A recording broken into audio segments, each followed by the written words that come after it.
మిరప పంటకు సోకే తెగుళ్లలో ఆకుమచ్చ తెగులు పంటకు ఎంతో నష్టం చేస్తుంది. ఆకుమచ్చ తెగులు ఒక శిలీంధ్రం వలన మొక్కలోకి ప్రవేశించి గాలి ద్వారా, నీటి ద్వారా, వర్షము ద్వారా ఆకుల నుండి ఆకులకు సోకి పంట మొత్తానికి వ్యాప్తి చెందుతుంది. ఆకుమచ్చ సోకిన మిరప మొక్క యొక్క ఆకులపై ఈ విధంగా మొదటిగా గోధుమ రంగు వలయాలు ఏర్పడతాయి.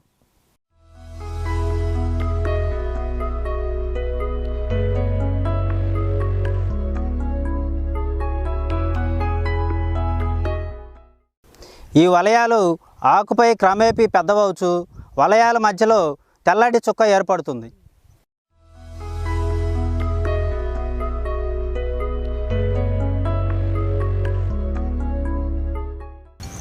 మిరప మొక్కలపై ఆకుమచ్చ తెగులు అధికమైతే కాయలపై కూడా మచ్చలు ఏర్పడతాయి. ఈ విధంగా ఆకుపై మచ్చలు ఏర్పడటం వల్ల కిరణజన్య సమయక్రియ జరగక మొక్కకు ఆహారోత్పత్తి తగ్గిపోతుంది.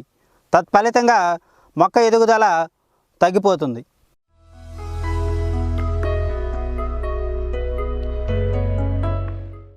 ప్రకృతి వ్యవసాయ పద్ధతిలో ఆకుమచ్చ తెగులను పుల్లటి మజ్జిగ పిచికారీ చేయటం ద్వారా నియంత్రించవచ్చు.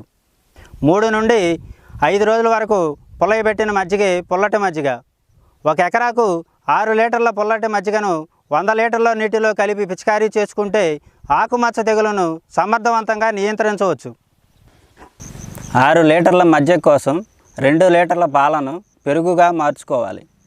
పుల్లటి మజ్జిగలో ఉండే లాక్టిక్ యాసిడ్ బ్యాక్టీరియా ఆకుమచ్చ తెగులు కారణమయ్యే శిలీంధ్ర వ్యాప్తిని అరికడుతుంది.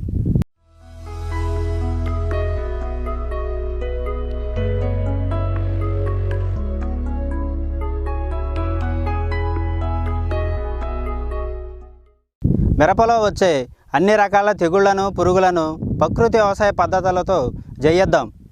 ధన్యవాదాలు.